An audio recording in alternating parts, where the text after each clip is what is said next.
Well, good afternoon, everyone. And we are so glad that you all are here with us this afternoon in our nation's capital. I'm Senator Nina Turner, a former Ohio State Senator, and I am here on behalf of the beloved Mothership 3, but known to the world as the national leaders who got the boycott started. But certainly we are in recognition, and you will hear that from all of us, that we may have started this fire, but it is the everyday people of this country by the tens of thousands who kept it going on a regular basis and had impact. And you'll hear that from my colleagues. My colleagues, leader Tamika D. Mallory, right here, from T, I'm blanking on you, Until Freedom. Lord Jesus, bless my soul. It's because I've been up since 2:30. And Reverend Jamal Bryant is here as well, and we know that the Reverend New Birth and the Target Fast itself, see, I didn't forget New Birth. To bring us into the room, though, in a very special way, we want to bring up Dr. Lewis T. Tate Jr., and Dr. Tate is a part of the Boycott Target DC Coalition, which you will hear some of their story from Reverend Fierce, who will come up. And what is so special about the DC group is that as this boycott got started, they, on their own initiative, joined us in a very powerful way, along with, again, tens of thousands of other people. But they have been the only group in the country to physically stand in front of a Target every Saturday since this boycott started. And that's extra special. I mean, everybody else that joined with us are special, no doubt. But DC, Boycott DC Coalition is extra, extra special. So Reverend Tate, we want to bring you up to open us up with prayer, after which you will hear from Reverend Patricia Fears to talk about the DC group and also to center a hero of ours who's now in the ancestral plane, Reverend Hagler, who gave so much with the DC group. So, Pastor. I'm here to offer a prayer today, and so can we pray together? God of justice, God of our ancestors, God who hears the cries of the oppressed and stirs ordinary people to do extraordinary things, the one who bends history towards liberation, we gather in this place of public voice and public witness to give thanks. We thank you for the courage that stirred the hearts of your people in March of 2025 with the clarion call was sounded across the nations by freedom fighters, a call declaring that our dollars must not finance our own disrespect. A call lifted by Dr. Bryant and Senator Nina Turner and Tamika Mallory, known in this movement as the Mothership 3. Three voices sounding one trumpet. Three leaders reminding the nation that economic power is moral power. In many ways, they stand in a long line of freedom leaders who understood that movements do not rise from solitary voices, but from courageous partnerships, like the sacred collaborations that helped shape the civil rights movement, when leaders like Dr. King and Fred Shuttlesworth, and often unsung architect Ella Baker, helped awaken the conscience of a nation, stood together to challenge systems that believed they were immovable.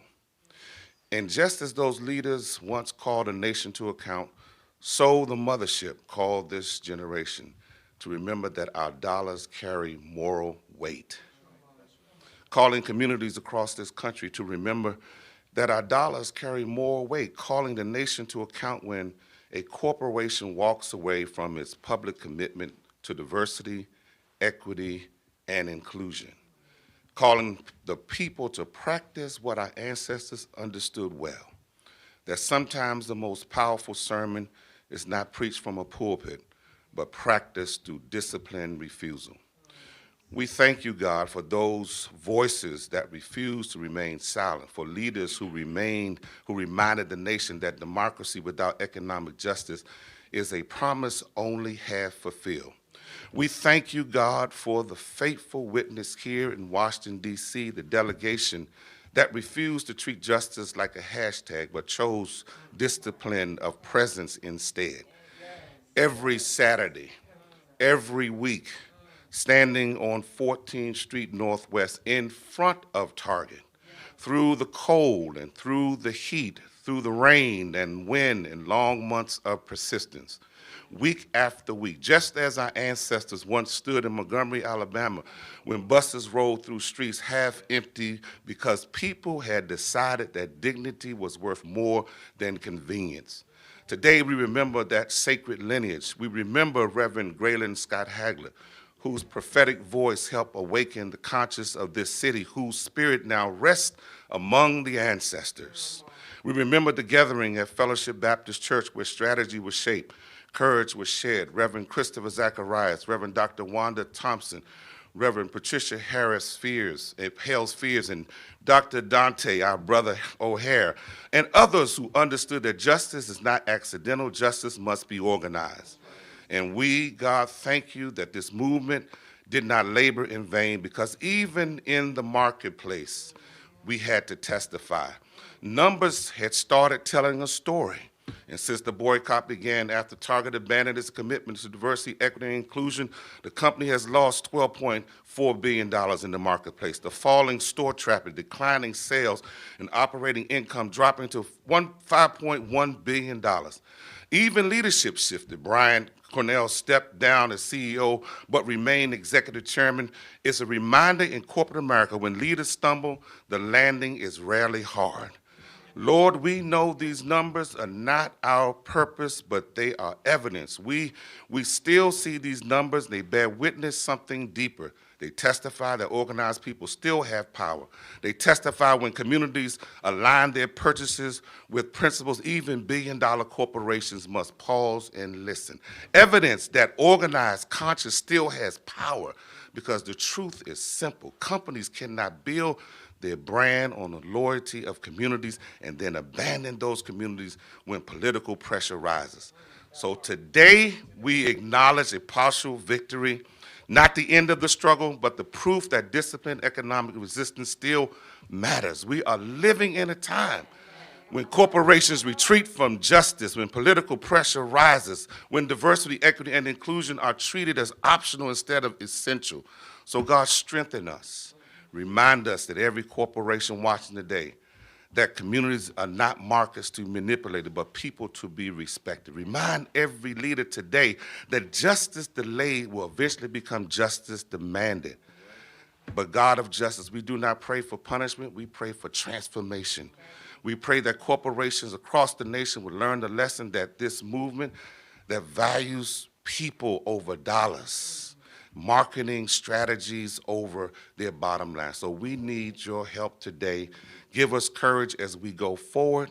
Turn our small acts into movements. Turn our Saturday's witness into national awakenings. And God, we will always give you the praise and the honor and the glory, that no empire can silence our faith. In Jesus' name, amen.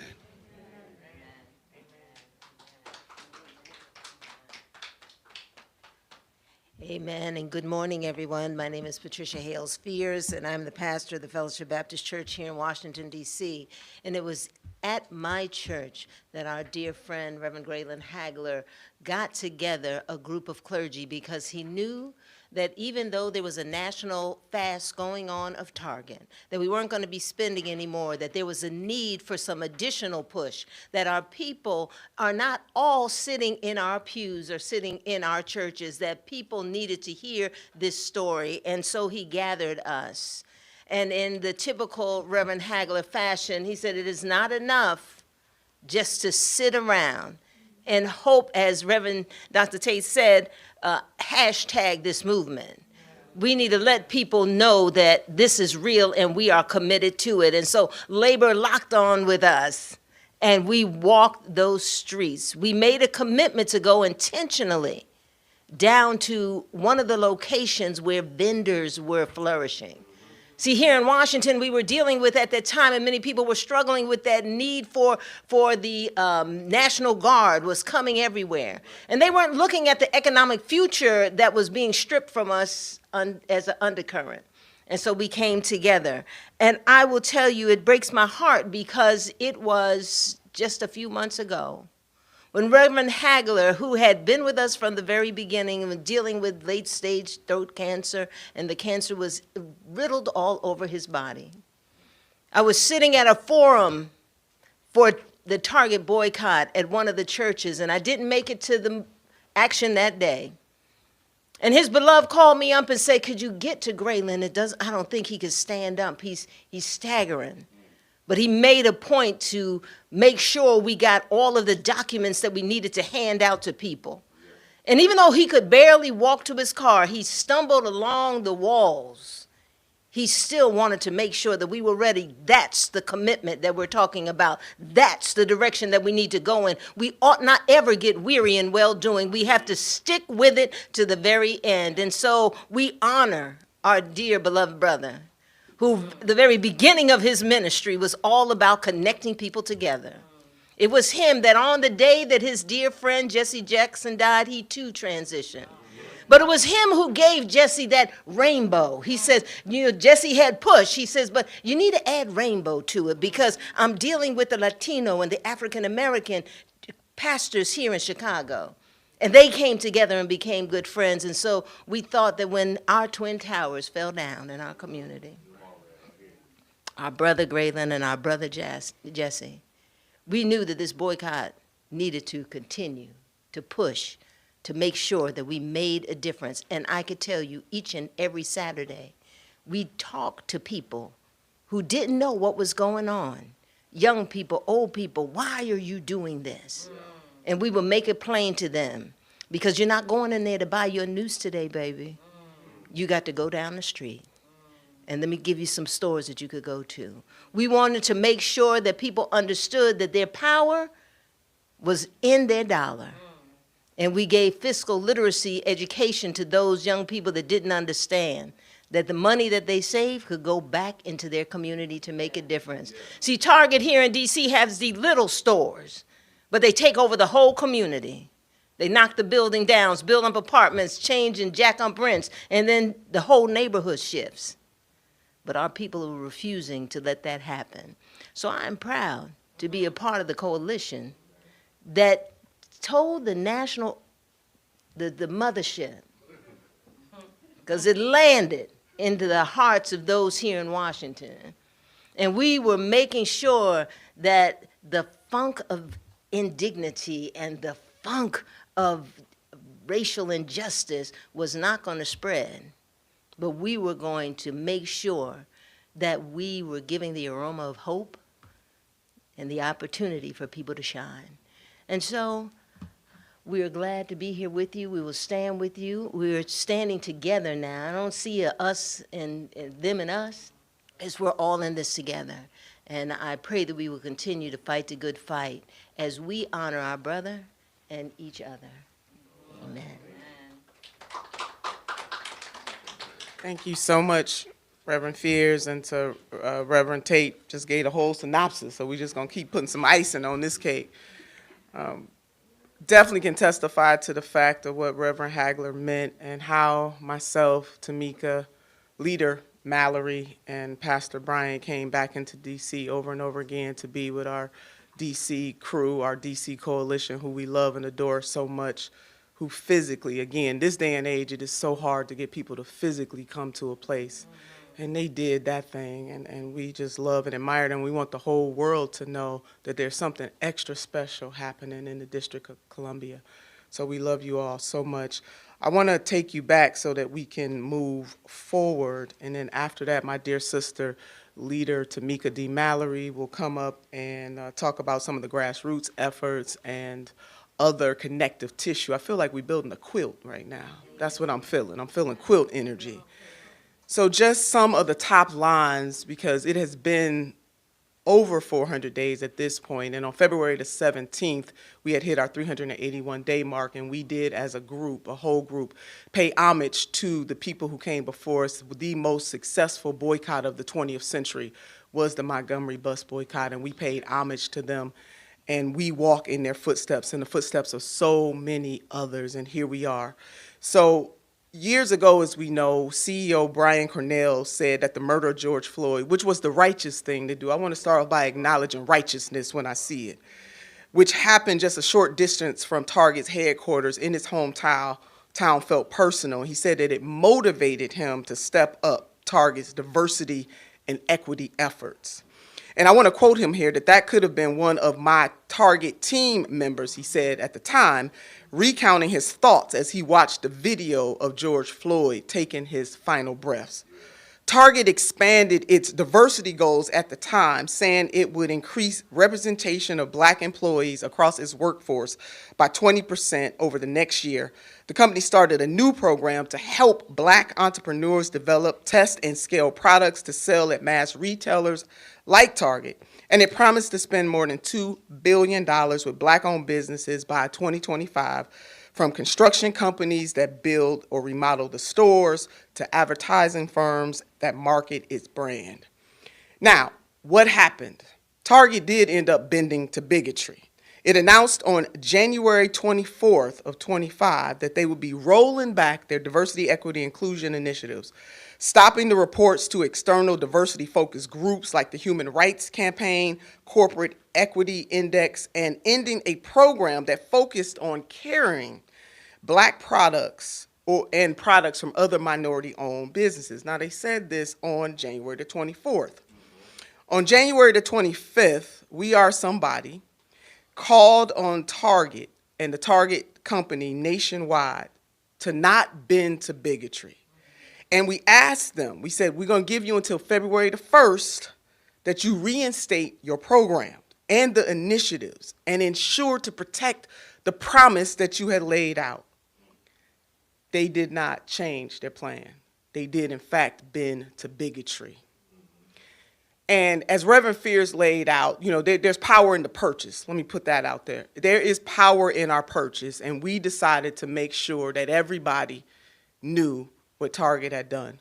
And so you get by with a little help from your friends, and I called one of my dear sister friends, Tamika D. Mallory, and I said, TDM, we got to do this. And she didn't even ask me any questions. Now, I don't know if she regrets it right now, but she didn't ask a question. She said, what are we doing? When are we doing it? How are we doing it? And at the same time, as fate would have it, we called our dear brother, Dr. Jamal Bryant, who at the time was cooking up that Target fast. And it all just kind of came together, and that's how we became known as the Mothership 3. This is not just about Target, but this is about corporate responsibility writ large, and how we as consumers, we as Black people who tend to be the consciousness of justice, can no longer sit idly by and just think that this is about our vote. This is about our dollar and our vote. And we have to ensure that corporations do right by us. And as they do right by Black America, that means they're going to do right by everybody else. I do want to give an extra special shout out to Mama D, AKA Mama Dolores Herta, one of the great civil rights champions of our time, who called us up and said, I am right with you, from the great state of California. And also Latino Freeze, who has been with us from the very beginning and quoted in many, many interviews as saying that we are following the Black leadership on this thing, because we know that our liberation, our freedom, our justice comes through Black liberation. We can no longer afford to allow any corporation, whether it's Target, and there's so many others. If Black America really decided not to shop, we really wouldn't shop anywhere. In terms of what is owed and what is due, the respect to us for the types of dollars that we cultivate in these United States of America, and that the fact that this country is a hegemon nation because of the forced labor of Black folks. But I'm going to put that on in the parking lot for now, but it's all interconnected. And it is the reason why when you have a Target to make the type of promise that it made, which was a righteous promise, and then they backtrack like that. They tell us that they love us and they seduce us into the store only to backtrack on that love and treat us like a secret love. We have had to call Target out on this, and we have been doing that ever since. So I'm going to bring my sister up, my sister in this labor. We have been on many, many journeys together, And I'm so happy. Do you know how blessed you are to have somebody that you can call who really don't ask you no questions? They just say, where we going? What time do you need me be there? We ride out at dawn. And leader Tamika Mallory is that type of leader. So without further ado, my dear sister, Tamika D. Mallory.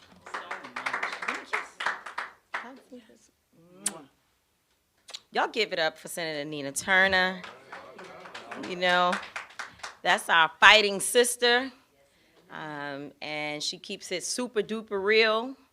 And I appreciate that when I'm feeling like my knees are shaking, I can turn to Nina Turner and always find a strong sister to help get me back on track. And so it has been really incredible to be in a, for lack of a better term, a threesome, the mothership with these individuals. And Carrie Bryant, I ain't talking about that kind of threesome.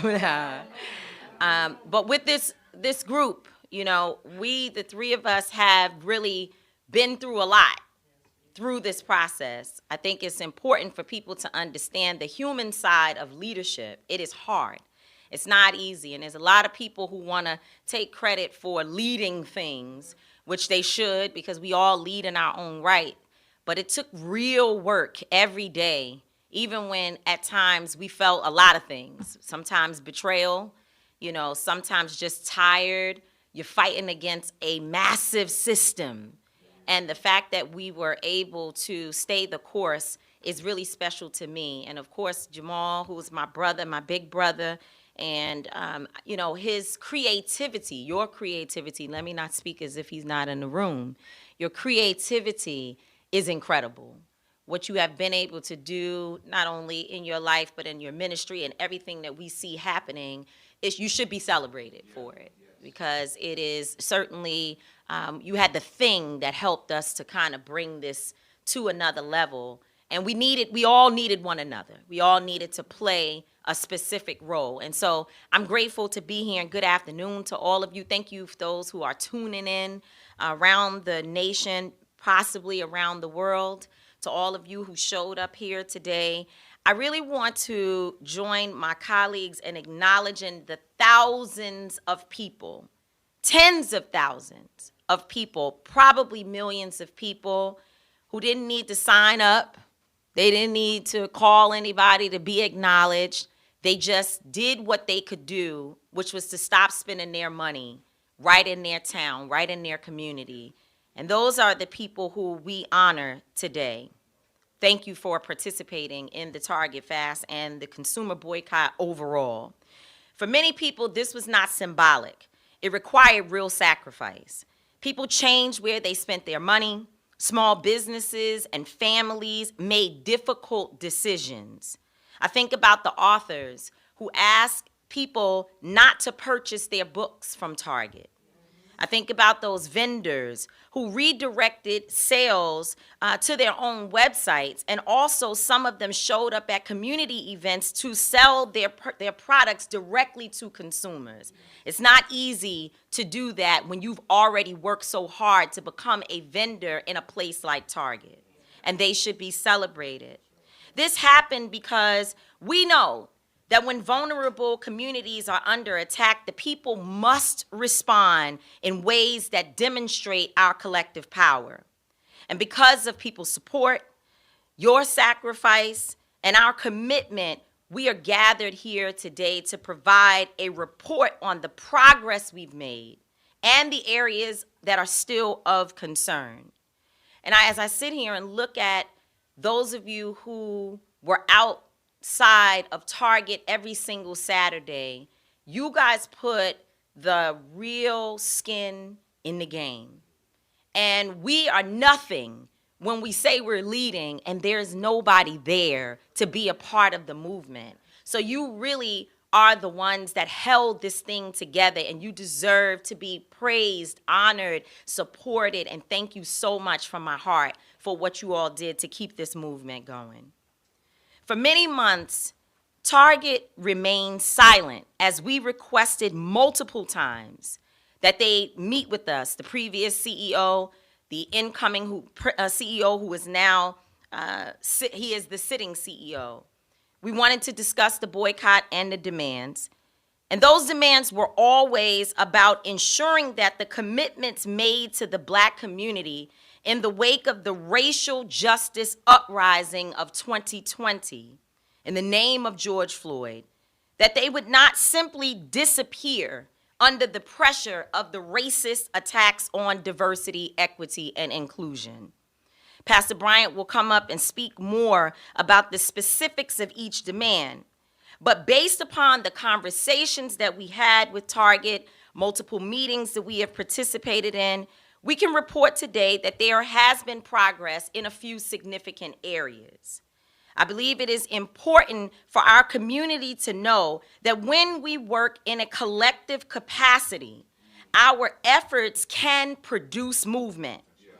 And so today, we want to acknowledge that the progress that has been made belongs to all of you.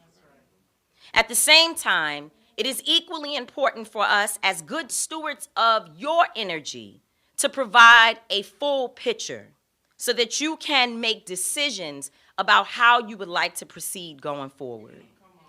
To that end, during a recent internal meeting with Target employees, the new CEO, Michael Fidelki, acknowledged that the company bears responsibility for the breakdown of trust.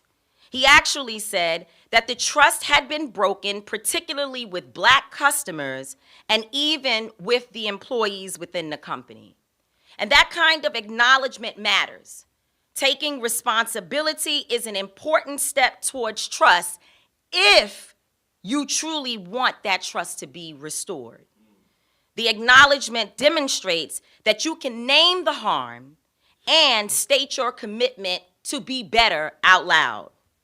One of our concerns with Target this entire year plus has been the company's unwillingness to make a clear, direct statement about where it stands in the midst of deep disappointment and the massive upset that their canceling of the DEI program caused the Black community. So some people might say, well, why does that matter? That they make a very clear acknowledgement. The answer is very simple. As a billion-dollar company, you cannot harm people in public and then apologize in private. If the harm was public, then the acknowledgement must be public as well. It must be clear, and it must be heard by all of those impacted. Aligning with the Trump administration as they provide license for corporations and institutions to discriminate against Black people was wrong in January 2025, and is still wrong today. So it's good that the company has spoken to their employees. That matters. But my mother would like an apology too. And she does not work for Target. And so we sat across the table from the CEO and we asked, Mr. Fidelki, when will you acknowledge the harm that has been caused to the Black community outside of your employee meeting? When will you state to our community that you recognize the harm that has been caused and that you are welcoming us back, knowing and understanding that you have accepted and will do better as a company? To date, that has not happened. So I ask again today, when will Target acknowledge the harm that has been caused to our community? But regardless of what Target does, we as a community must stay focused. Target is just one example of a corporation that has benefited enormously from the loyalty and the spending power of Black consumers. There are many others.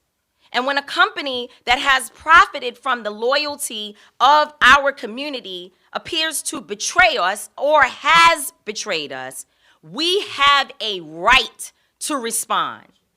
There are those that will have us believing that we're the problem for calling out other people who have done harm to us. No, we have a right to stand up for ourselves.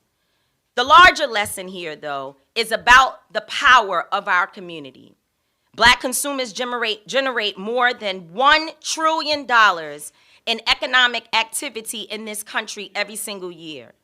Our dollars have influence, and we have choices, brothers and sisters. I have not been to Target since the day Nina Turner tells the story that she called me to get me involved in and to get Until Freedom to participate in the boycott organizing. But the real person who got me to change my mind about going to Target was my mother, because she called me and these were her words. I ain't studying Target. I ain't never going back to Target. She was upset. She was upset. And that's why I joined this movement, because my mother was my guiding light. And again, I feel that she deserves an apology. If it were not the case that we have power, that we have influence, there's no way the CEO would have sat down with us. He sat with us because he knows, his team knows, that something needs to be done to repair a profitable relationship. And I want to make sure that people who are here, who are trying to figure out where do we go from here, know that you have a choice. You can decide where you would like to spend your money, not just with Target, but with any corporation that you feel has not been a good partner for your dollars. So this is not the end of a movement. While we are growing and evolving, and people will be moving on to do other work, this is really an evolution of a movement that we started that should expand and grow, because more companies need to be held accountable. More people need to know that Black folks are not to be taken for granted. And so the question now is not about Target. It's really about us. What's next? Who's next? And what do we intend to do? And when they try to silence our voices, when they try to stop us from talking, whatever they do, whether they try to buy us out, make us sell out, take us out, we need to make sure that our dollars scream louder than our voices ever can. And we should be screaming Black power. God bless you all.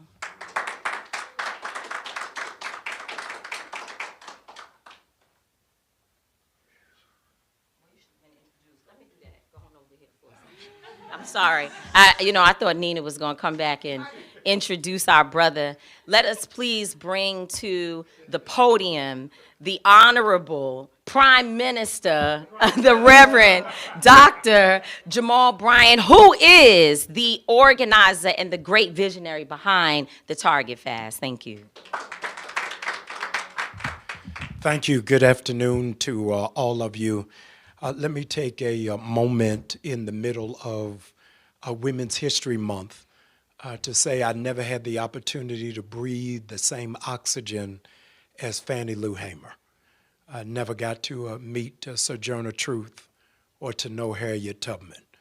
But working alongside Nina Turner and Tamika Mallory puts me in the center of history to point to my daughters to say, this is what super bad sisters look like.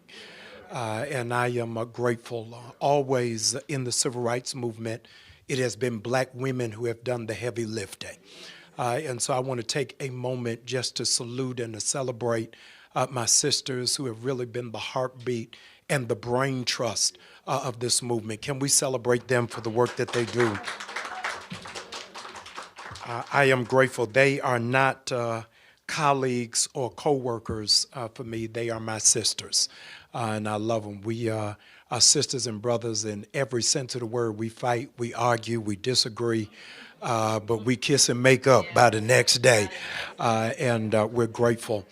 In that same heartbeat, we owe a debt of gratitude to Bishop Leah Daughtry, who has been an abiding force and a mentor and a coach and advisor and a consigliere in so many ways, and a therapist to make it happen. I wanted to rise today, just 72 hours after the 61st anniversary of the march from Selma to Montgomery, to recognize the life and the legacy of Bernard Lafayette and Reverend Jesse Lewis Jackson, who both respectively helped pave the way for the cement that we now stand on.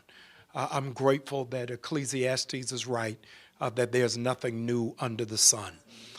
Reverend Jackson said many years ago when he was launching the Wall Street Project that we've got to move from the racial battleground to the economic common ground.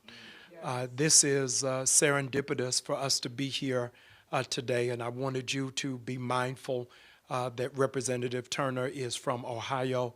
Leader Mallory came in today from New York. I'm from Atlanta, but we're here because Washington is holy ground, not just for those who have been trudging through the streets for a year solid, but also to know that this is a manifestation of the idea of Martin Luther King Jr., who said this ought to be the place that we find financial freedom for those who are poor, that this is an idea that is not yet realized. And so the three of us are the sons and daughters of the civil rights movement, knowing that the next progressive step after civil rights is civil rights, that there has to be some economic development.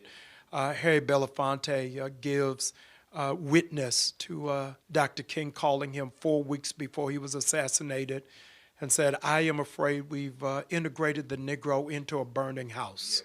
What's the point of black people being able to sit at the lunch counter if they don't have access to a hamburger?" And so you fast forward all of these years later, and I am embarrassed that we have to have this fight. I am ashamed that we have to complete the work of the ancestors who went before us. But I am grateful and I'm humbled that we have the strength to pick up the baton and to continue the journey. Let me first thank 300,000 people who have registered to be a part of the Target Fast. From all over, for the nameless and faceless pastors and churches and denominations who walked alongside us.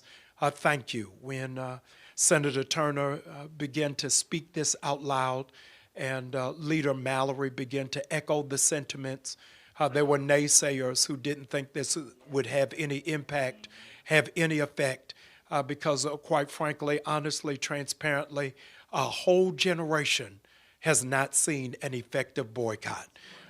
This took 70 years for it to come full circle, and so we stand on the shoulders of those who went before us. And so before we address Target and address anybody else, let me thank the nameless and faceless amongst you who drove 3 extra miles away from Target. Let me thank those of you who got daughters who couldn't understand why you couldn't get your Bow-Ritz from there and why you had to get shampoo from somewhere else. Let me thank you because according to Bloomberg, the valuation of Target has dropped by $12 billion. Let me thank you because according to the Wall Street Journal, it has been 3 consecutive cycles, quarters where they have not seen a profit. And I wanted to be clear before we talk about tariffs and before we talk about Iran and before we talk about trade, the impact is because of like-minded people who understand the Kwanzaa principle of collective economics. And I am appreciative for all of you who have stood in lockstep with us, many of whom you've never shaken our hands, you've never hugged us, we've never met you, but you caught hold of this vision that doesn't belong to any of the 3 of us, but it belongs to the entire community. We asked Target for 4 things. And in quaking trepidation, I have to say, in the presence of Senator Turner, we asked for 4 things more than a year ago. and I am fatigued that it's taken us this long, almost 400 days, to report back to you. I wanted to just give a reminder to what those four things were so that you'll know where it is that we stand. We ask that there would be a reimagination of diversity, equity, and inclusion. That while it is that this administration seems to be allergic to every person having a seat at the table, we wanted to know, where does Target stand? Secondarily, while it is that Target has found itself prominently placed on predominantly white institutions, there was no presence with HBCUs. And so we wanted to know, where are you with that? Senator Turner enunciated what it is that the former CEO, Brian Cornell, articulated after the death, the murder of George Floyd, a commitment to $2 billion being invested into the community. We wanted to know, where were they in honoring that? And lastly, with all of the money that the black community invest into Target, would they be open to expanding the capacity for access to capital by investing in black banks? For the moments that are entrusted to me left, I want to go over the four things that Target has completed and what left remains incompleted because we have not been able to bring you up to speed. Let me thank the new incoming President and CEO, Michael Fidelki, who just started the first day of Black History Month. And so he has proven that he wants to make history in black history, not just remember it. I want to thank Senior Vice President Isaac Rios, who has met with us consistently through this process. And I want to thank our ally, Ray Robinson, who has been very instrumental in helping all of the parties get to the table. First is the $2 billion commitment. Those of you who grew up like I did in the 80s, and you remember the Wiz, Stephanie Mills said, "Don't nobody bring me no bad news." So let me say to you that Target, in their commitment for $2 billion, has completed 97% of it. And the remaining balance should be complete by Easter. They've partnered with Black-owned brands, Black-owned media, Black-owned suppliers who bring a culture, creativity, and innovation into spaces where our presence has long been overlooked and, quite frankly, underestimated and ignored. Target understands the past, yet understanding the past is not sufficient. The present and the future is where it is that we are. The revolutionaries who are amongst us would echo the sentiment, forward ever and backward never. And so it's not so much about what has happened in the past, but what it is that we can accomplish in the future. Leader Mallory spoke to what CEO Michael said to the 400,000 employees in terms of us not being treated with the highest level of respect. And the question that has been asked of us over the last year, of 35 Fortune 500 companies who have walked away from DEI, why did we pick Target first? And the answer to that resoundingly is Target is the only one we invited to the cookout. They were the only ones we felt were kissing cousins. They are the only Fortune 500 company that got a hood nickname. We called them Target because we had let them into the house. And so it was not just an abandonment of DEI, but we felt as if it was a betrayal to it. Target exceeded not just the $2 billion by Easter, what they'll do at the 97% mark, but in our meeting with Leader Mallory and Bishop Daughtry, they shared they went above that with $100 million in grants. $100 million in grants and scholarships to Black-led community organizations, surpassing the original commitment. So we are at $2.1 billion. The second is our ask was about investing in HBCUs. Target understands, as we do, that HBCUs is the incubator of the largest amount of black doctors, black lawyers, black engineers, black public servants, and biasly, black preachers. And so HBCUs have curated for us at the highest level of capacity, even producing the first black vice president. We are stone's throw away, and I must invoke the name not just of Howard University, but to our DC contingency, we also have to invoke the name of UDC that has locally been producing black scholars around the DMV. In so doing, I want to give high commendation because Target has given $10 million to the Pensole Lewis College of Business and Design in Detroit. Now, I am a fourth generation HBCU graduate. I have children, respectively, one at Hampton, one at Florida A&M, and one at Spelman College. By the way, none of them are on scholarship. I'm paying for all of it. But I was unaware until our meeting with Target of the only HBCU design school, which is Pensole Lewis College in Detroit, that was on the brink of closure until Target came and walked alongside them and gave them a gift of $10 million. I am grateful that that school is open. I have talked to students as well as staff that is there, and they are grateful for that robust contribution. On top of that, let me appreciate publicly that they have given upwards of $18 million towards the United Negro College Fund, another $8 million towards their Target scholars. They have identified our first HBCU that will be their flagship on how it is that they walk alongside HBCUs who have business programs, so that those HBCU students would be able to learn how to scale business, will know how to do business, will know how to interview, and know how to compete. I am absolutely grateful that there is, in fact, an alternative to the prison pipeline, which is HBCUs. We cannot just talk about problems without talking about solutions. And so in their scholars program, it is not just summer internships, but they will be preparing them with interviewing skills, preparing their resumes, and showing them how it is that they will be able to integrate into a workspace that still finds itself in bias.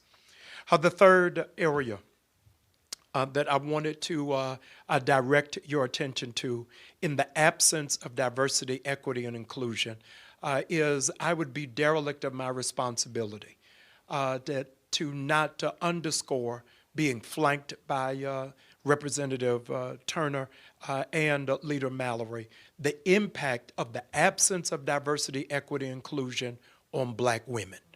Over 300,000 black women have lost their jobs since February. I would be absent of conscience of mind to not to recognize and underscore this is the largest black unemployment that we have had since the pandemic. And we can point to it because our people who are qualified and are work ready are not given opportunity.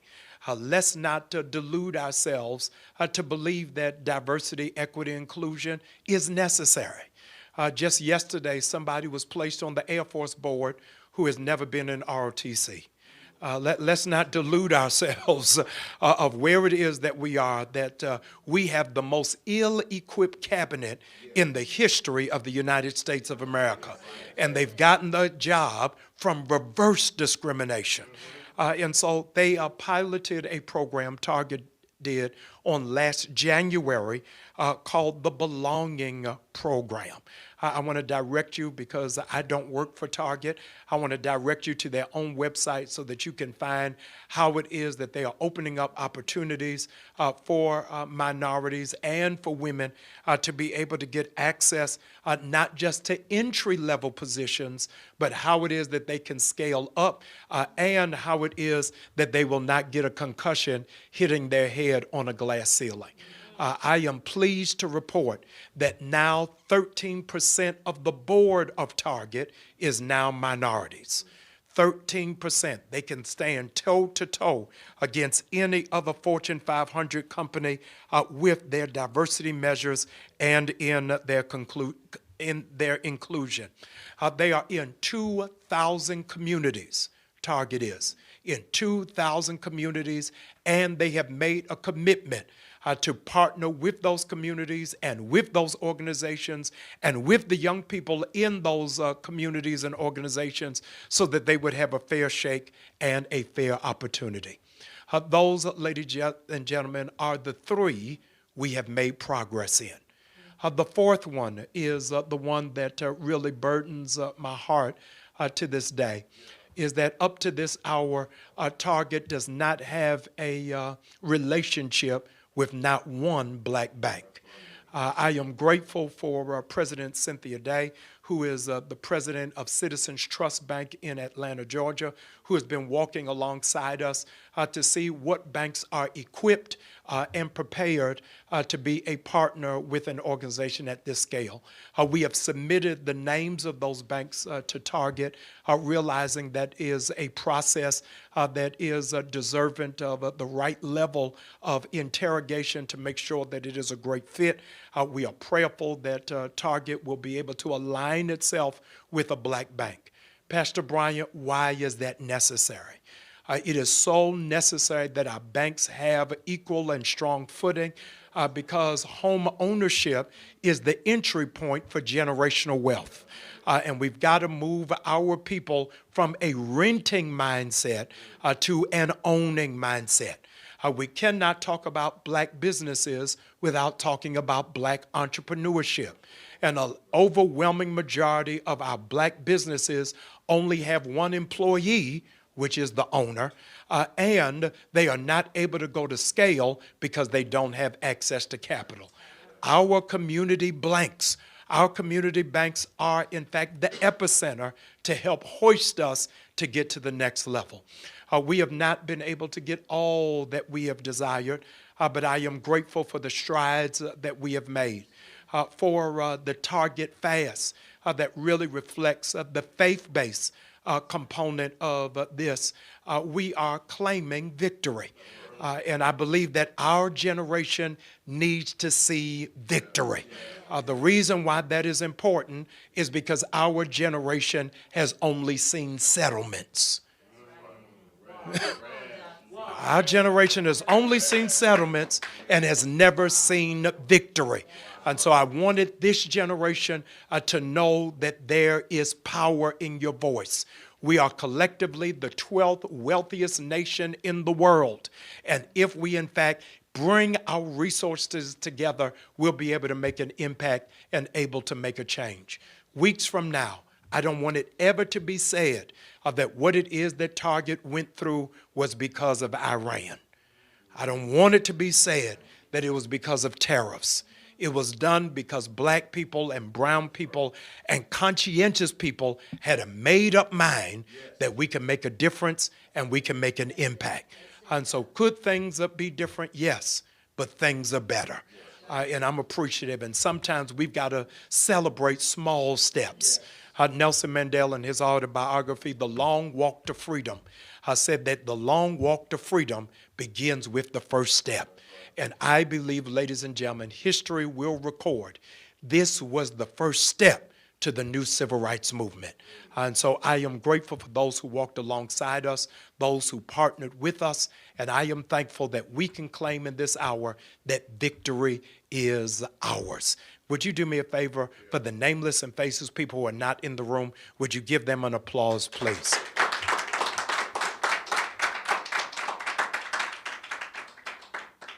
Yes, thank you. I'm gonna have you do it. Yes, I'm gonna have Nina wants to say something.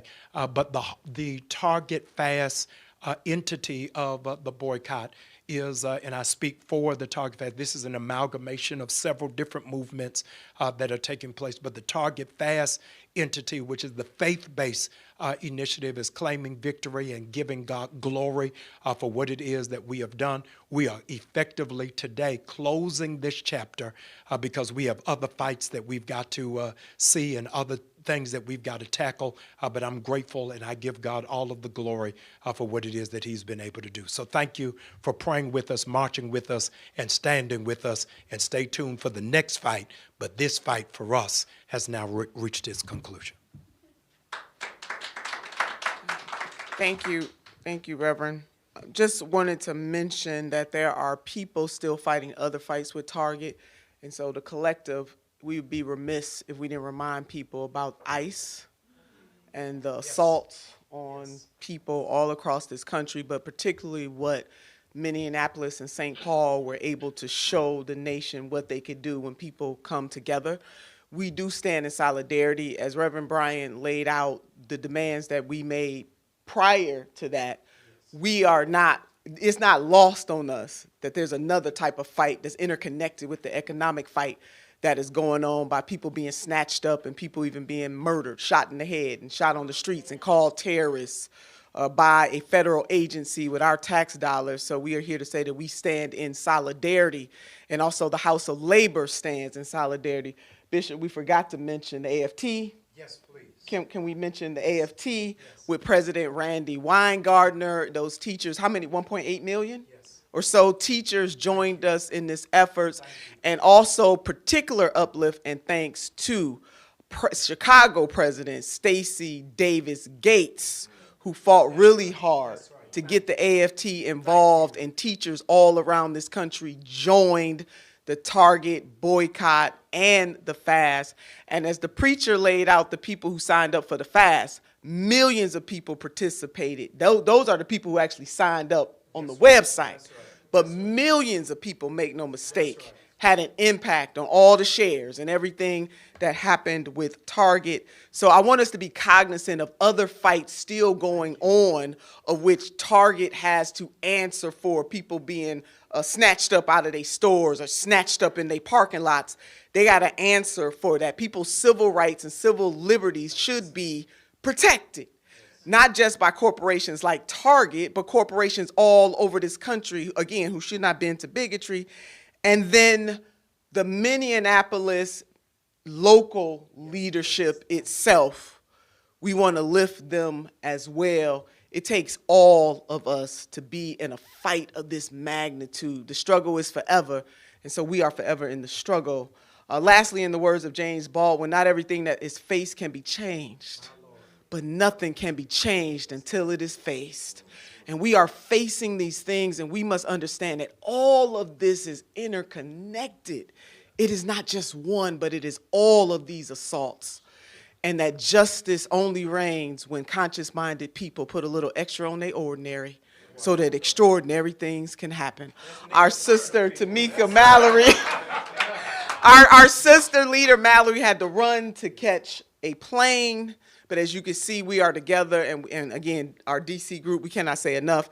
Now we're our media press leader here on the ground with us, Karen Finney, will come up and field questions that we have. I'm not going to field them. Well, she's You're gonna gonna give us the I'm going to questions. tell you. Let's see if I can turn this on. I'm going to tell you what they are. I don't know if this is working. So we do have a question from Sarah Nassauer of the Wall Street Journal. To clarify, are you encouraging folks to shop there again? And I think the second part of her question you've already answered, which is, and has Target agreed to make changes to their internal policies related to DEI? I think you spoke to that, but so her other question for y'all is, are you encouraging people to shop there again?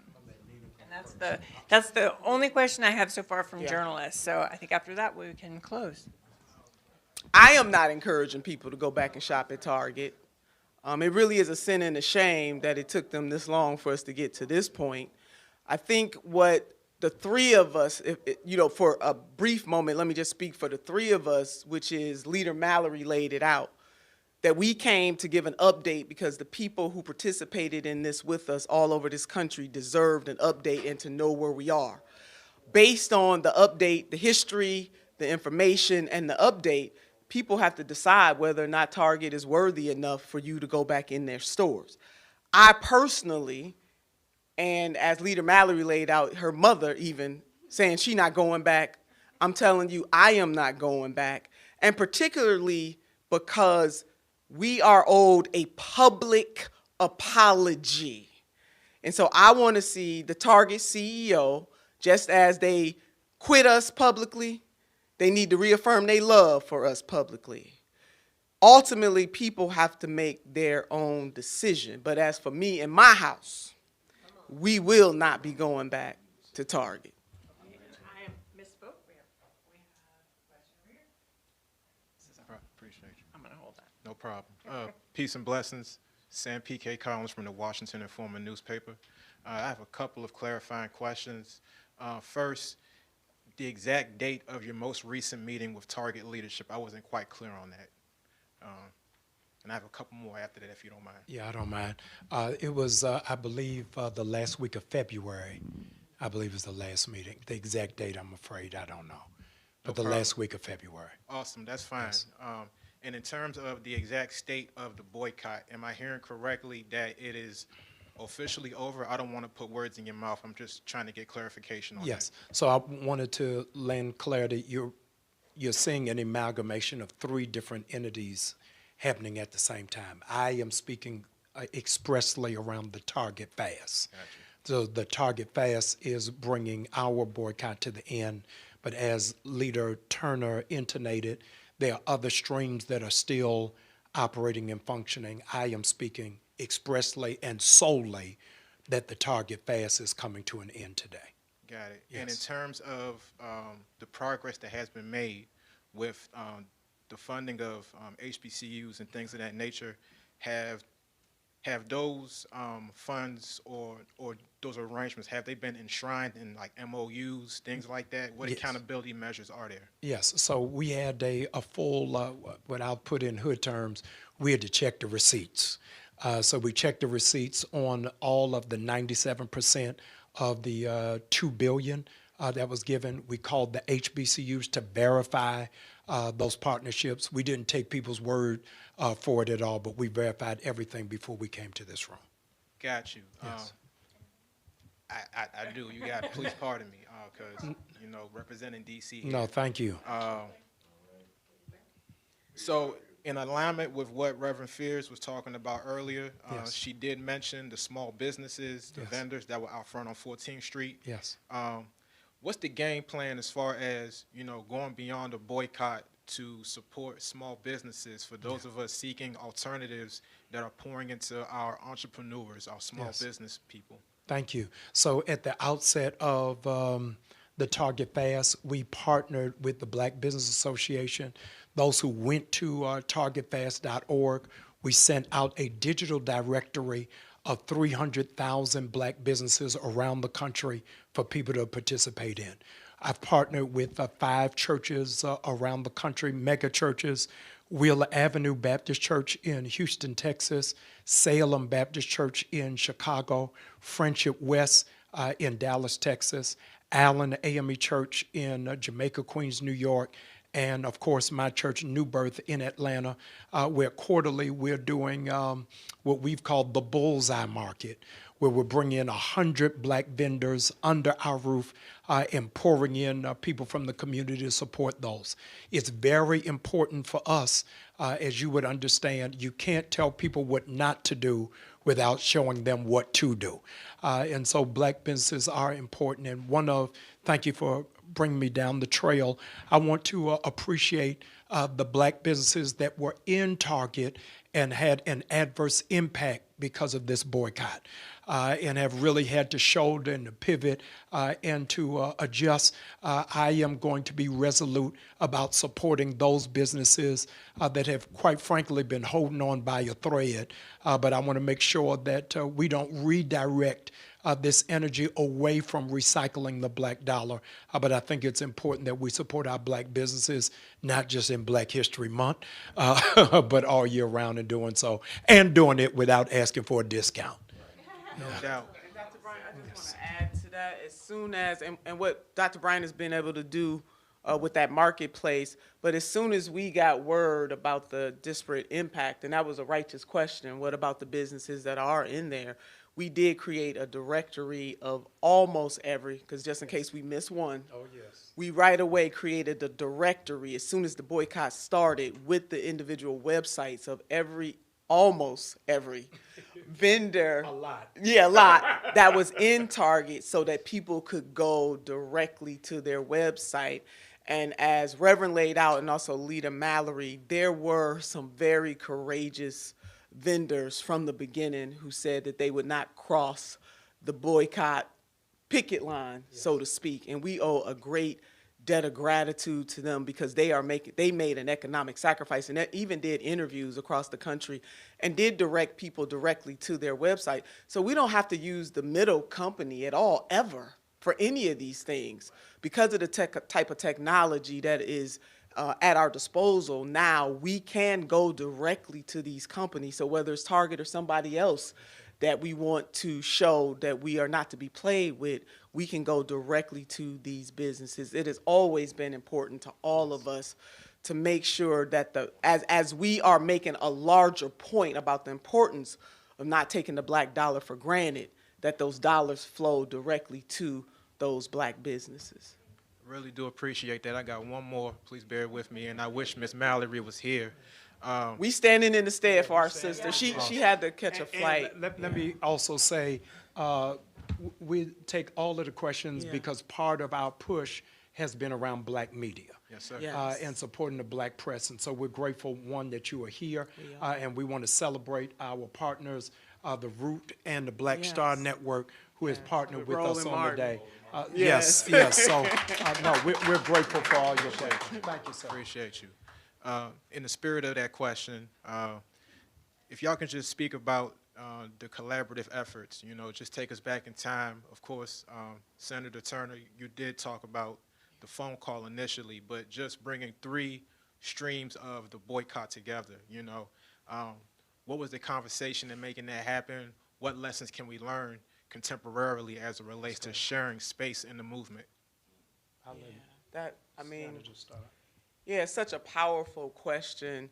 There's a quote, it's not my quote, if you want to go fast, go alone, but if you want to go far, go together.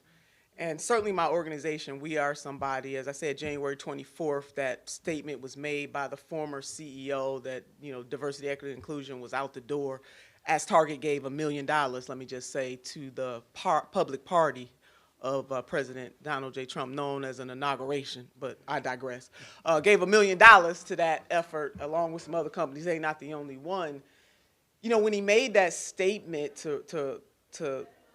it did hurt, as Pastor Brian said, because they did do something that was right, and we brought them into the family. Yeah. And then to turn their backs on us like that, just like that.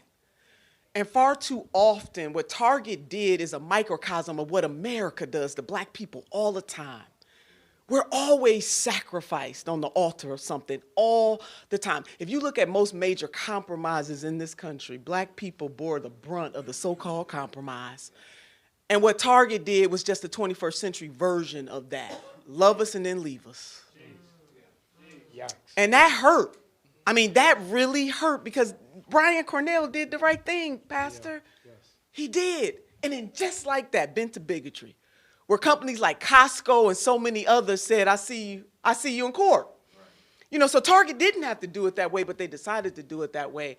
So just the incredible weight that I was feeling in that moment and feeling some of the ancestors that Dr. Bryan invoked in this room, both names known and unknown. And what is our responsibility? My sweetheart says to me all the time, our ancestors deserve all the credit in the world, but what are we gonna do? And it was that kind of feeling and hurt and betrayal. And I said, I can complain about it, I can get on social media and talk about it, or I can put myself out there and try to do something about it. And that is when we put out the call on the 25th, January. And then I was on the phone probably on the 25th or the 26th because I had sold these wolf tickets. And basically it was like, Target, you got until February 1st to turn this thing around. And if you don't turn it around, we, the collective we, millions of us, gonna boycott you. And this is like the human part of it, not knowing what actually was gonna happen. And was I going to fall on my face and saying that we going to do this? Speaking. Yeah. And then I called my sister Tamika, and then we called Reverend Doctor, who was already cooking up that fast part of this thing. And I get by with a little help from my friends. And it's not just the Mothership 3, but to see the incredible outpouring of love and support of tens of thousands into millions of people. Because it takes many, many people to impact your stock shares and your foot traffic in your stores. And so that's the human element of really, how all of this started. I want to add the dimension that I did not, relative to the Target fast, is I was really in pain that I am a part of a generation that doesn't see the relevance of the black church and sees the black church disconnected from what's happening in the community. So the Target fast was to eke out a lane for the black church to become re-engaged in what is taking place. It's the largest amount of black people who don't go to church. It's the largest demographic of black people who self-identify as atheists. And so I wanted the black church to come apart in the spirit of unity because I want all of us to really be on one lane. I want to invoke the name of Attorney Nakima Williams, who was working in Minneapolis doing the same work as us. We are not in competition. We're all fighting towards the same goal. And so I just wanted in this historic moment to invoke her name. So we have a couple more questions. Hi, I'm Chris Von Dracic with the Minnesota Star Tribune. I'm one of our DC reporters. I appreciate this opportunity to speak with you. Just quickly, Reverend Pastor, you had alluded to the Iran conflict, the Iran war, and we also know that you had said that you had met at the end of last month with Yes. Target, with Fidelki, et cetera. Can you just share why now, as far as calling for your portion at least, Yeah. for kind of a conclusion, a victory, et cetera, for this campaign? Yeah, and so I want to be very clear that this journey for all of us was not a symbolic one, nor was it ceremonial. And so I am calling for it because I am satisfied of the 3 of the 4.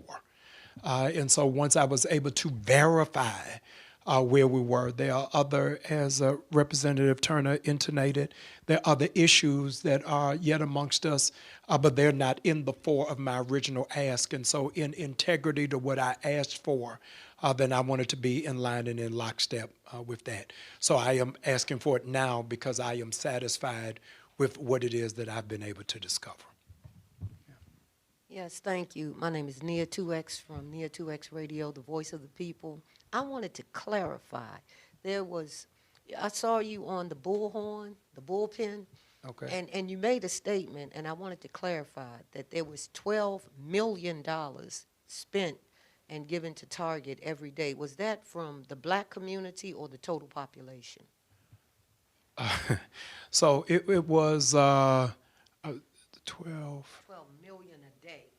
Yes. So it was 12 million from nationally. Yes, sir. Yeah. So nationally, and it interloped in the minority community between black and brown people. And there's not a black business that is in the orbit of amassing that a day. And so that's why I held Target to such scrutiny and to such ideal.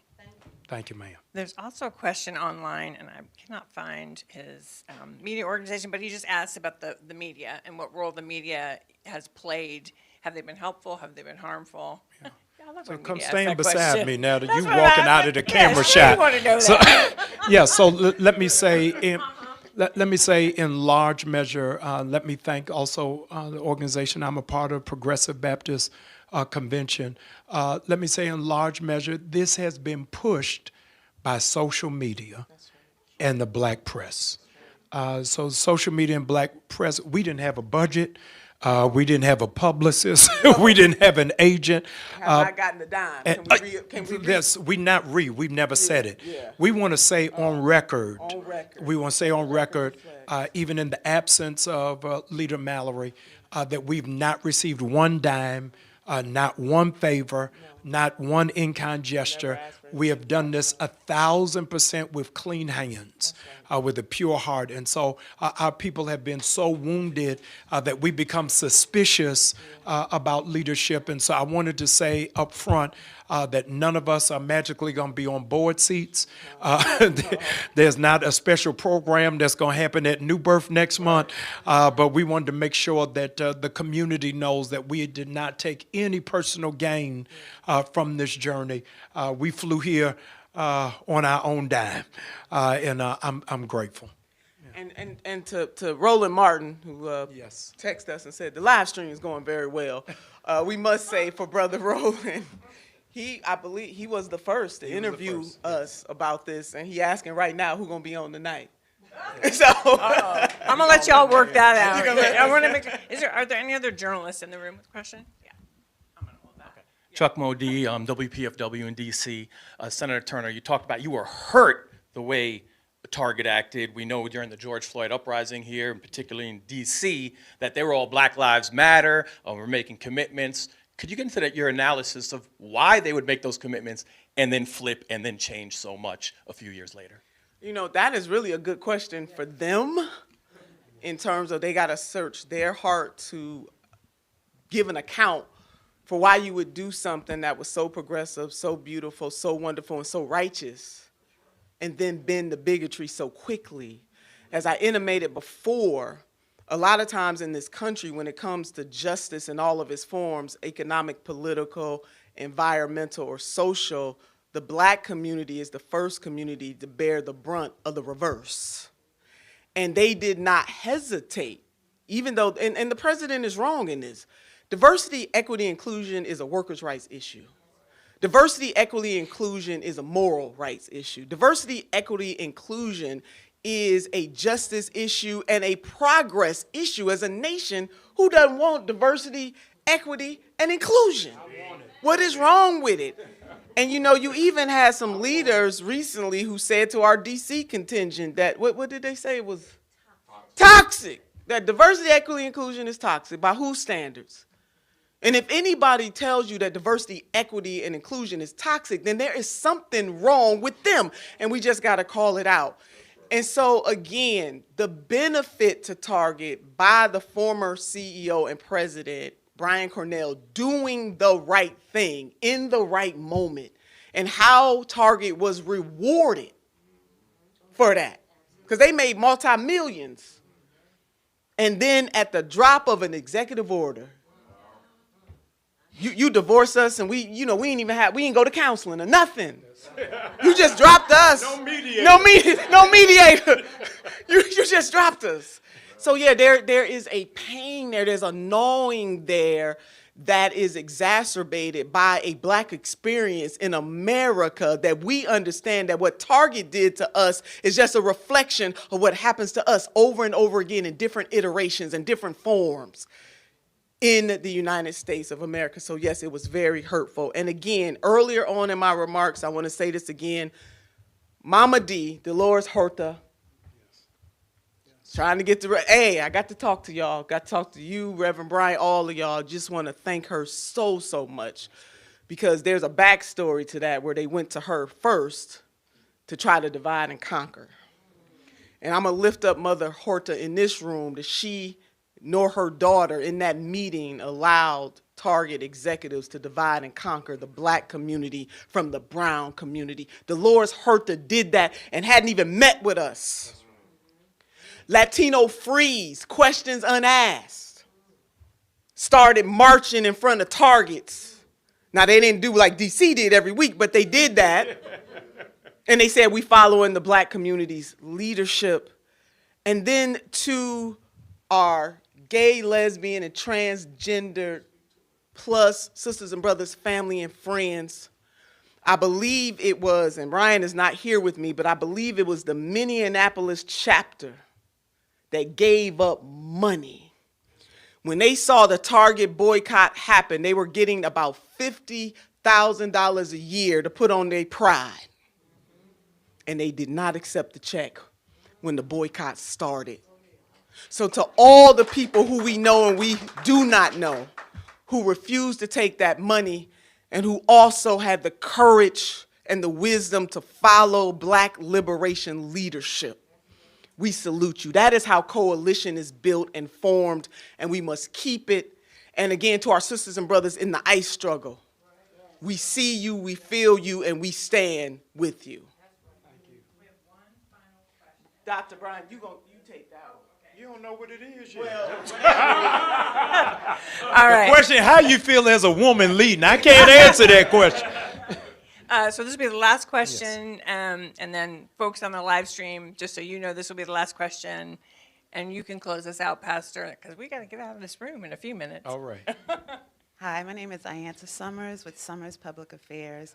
On the question of DEI, has anyone asked these leaders in these positions in these corporations if they can diversify their stock, why can't they diversify their labor force?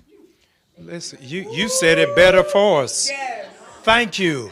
To God be the glory for the great things that he has done. I am appreciative of the abiding presence of the Holy Spirit that has covered us.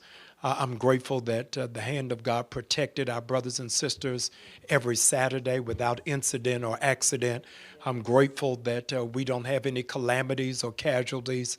I'm grateful that we're not having this outside of a mortuary or a police department, but that we came out stronger than how it is that we went in. And so of all the people that we want to thank, I'd be absent of mind to not thank God for bringing us this far. Nobody said the road was going to be easy, but I don't believe he's brought us this far to leave us now. This is the end of one chapter, but is the beginning of a new movement, and we're glad to walk alongside you. God bless you.